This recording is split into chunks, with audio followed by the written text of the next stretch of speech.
मेरे प्यारे देशवासियों, आप सभी को क्रिसमस की शुभकामनाएं। हम इस वर्ष के अंतिम सप्ताह में हैं। 2022 बस आने ही वाला है। आप सभी 2022 के स्वागत की तैयारी में जुटे हैं, लेकिन उत्साह और उमंग के साथ ही ये समय सचेत रहने का भी है।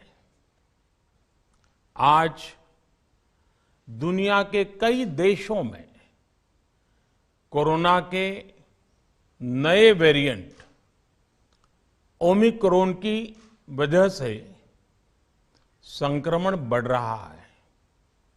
भारत में भी कई लोगों के ओमिक्रॉन से संक्रमित होने का पता चला है।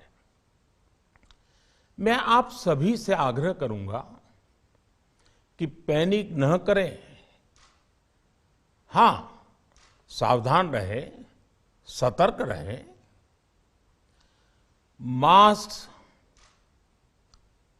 उसका भरपूर उपयोग करें और हाथों को थोड़ी थोड़ी देर पर धुलना, इन बातों को हमें भूलना नहीं है। आज जब वायरस म्यूटेट हो रहा है तो हमारी चुनौतियों का सामना करने की ताकत और आत्मविश्वास भी मल्टीप्लाई हो रहा है। हमारी इनोवेटिव स्पिरिट भी बढ़ रही है। आज देश के पास 18 लाख आइसोलेशन बेड्स हैं, 5 लाख ऑक्सीजन सपोर्टेड बेड्स हैं, 1,40,000 आईसीयू बेड्स हैं। आईसीयू और नॉन आईसीयू बेड्स को मिला दें तो 90,000 बेड्स विशेष तौर पर बच्चों के लिए भी हैं। आज देश में 3,000 से ज्यादा पीएसए ऑक्सीजन प्लांट्स काम कर रहे हैं। 4 लाख ऑक्सीजन सिलेंडर्स देश भर में दिए गए हैं।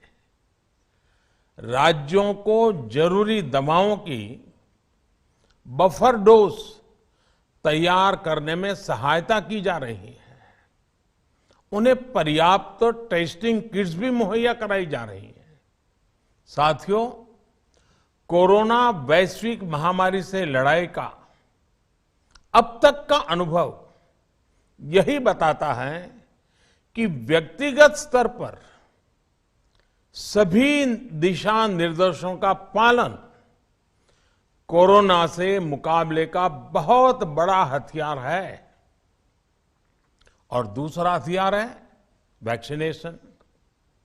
हमारे देश ने भी इस बीमारी की गंभीरता को समझते हुए बहुत पहले वैक्सीन निर्माण पर मिशन मोड में काम करना शुरू कर दिया था।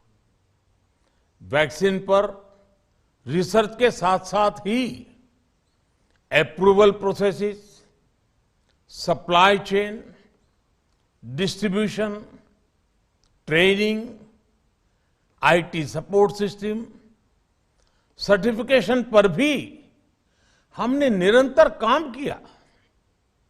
इन तैयारियों का ही नतीजा था कि भारत ने इस साल 16 जनवरी से अपने नागरिकों को वैक्सीन देना शुरू कर दिया था। ये देश के सभी नागरिकों का सामूहिक प्रयास और सामूहिक इच्छा शक्ति है कि आज भारत 141 करोड़ वैक्सीन डोज के अभूतपूर्व और बहुत मुश्किल लक्ष्य को पार कर चुका है। आज भारत की वयस्क जनसंख्या में से 61% से ज्यादा जनसंख्या को वैक्सीन की दोनों डोज लग चुकी हैं। इसी तरह वयस्क जनसंख्या में से लगभग 90% लोगों को वैक्सीन की एक डोज लगाई जा चुकी है। आज हर भारतवासी इस बात पर गर्व करेगा कि हमने दुनिया का सबसे बड़ा, सबसे विस्तारित और कठिन भौगोलिक स्थितियों के बीच इतना सुरक्षित वैक्सीनेशन अभियान चलाया। कई राज्य और विशेष तौर से टूरिज्म की दृष्टि से महत्वपूर्ण राज्य जैसे गोवा, उत्तराखंड, हिमाचल जैसे राज्यों ने 100% सिंगल डोज वैक्सीनेशन का लक्ष्य हासिल कर लिया है। आज देश के दूर सुदूर गांवों में जब 100% वैक्सीनेशन की खबरें आती हैं तो मन को संतोष होता है। यह प्रमाण है हमारे हेल्थ सिस्टम की मजबूती का, हमारी टीम डिलीवरी का,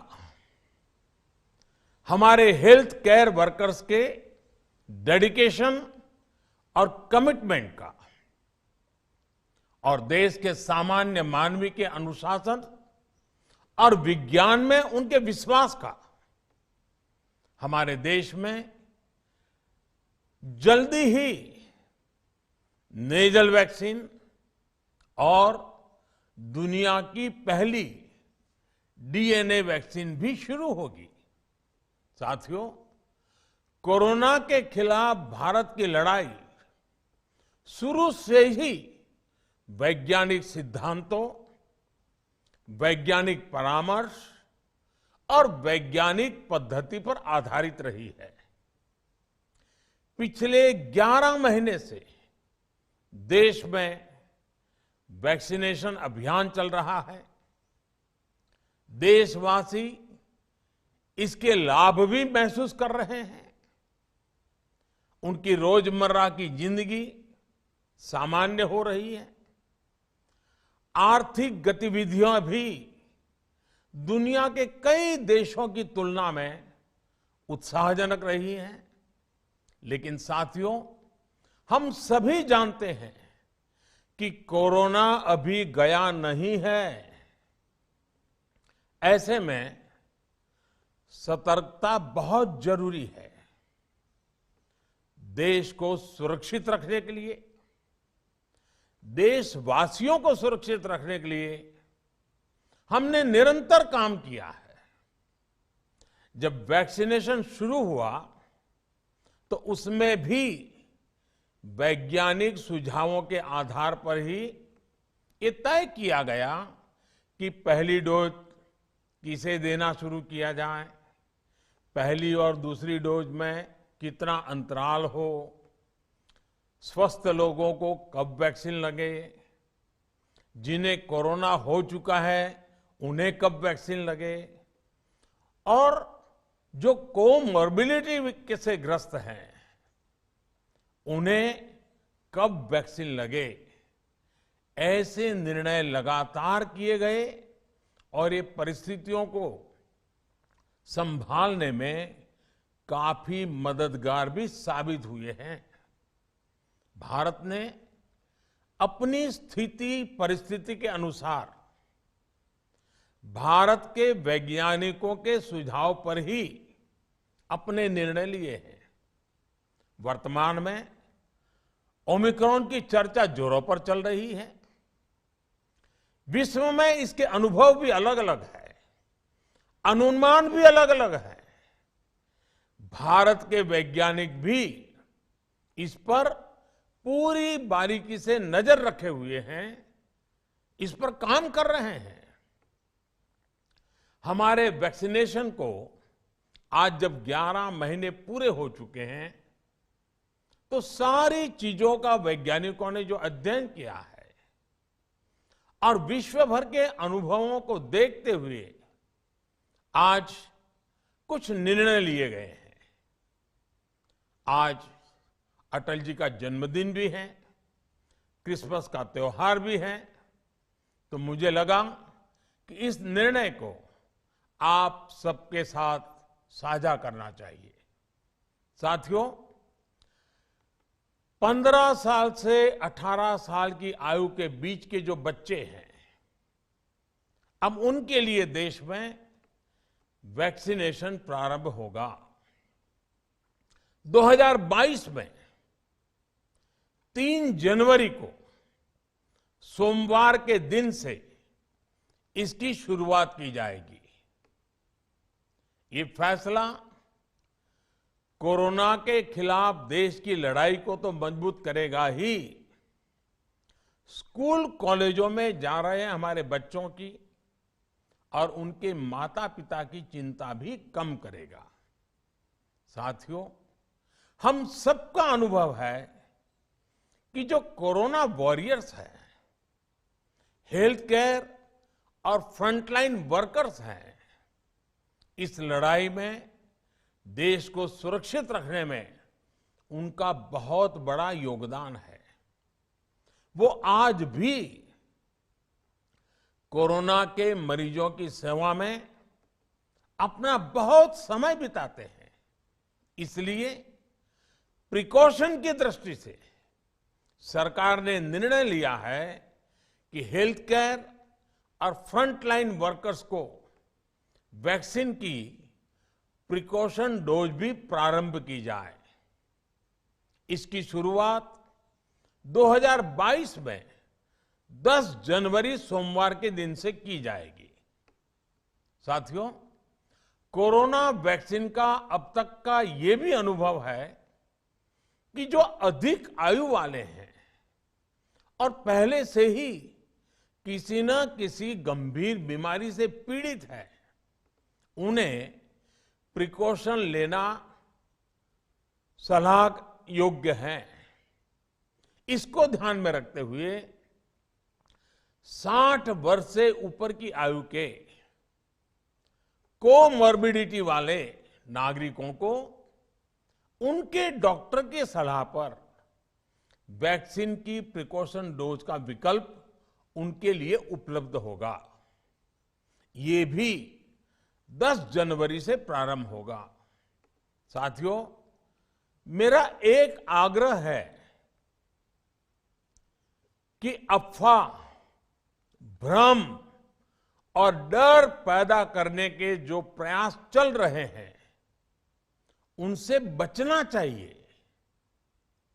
हम सभी देशवासियों ने मिलकर अब तक दुनिया का सबसे बड़ा वैक्सीनेशन अभियान चलाया है।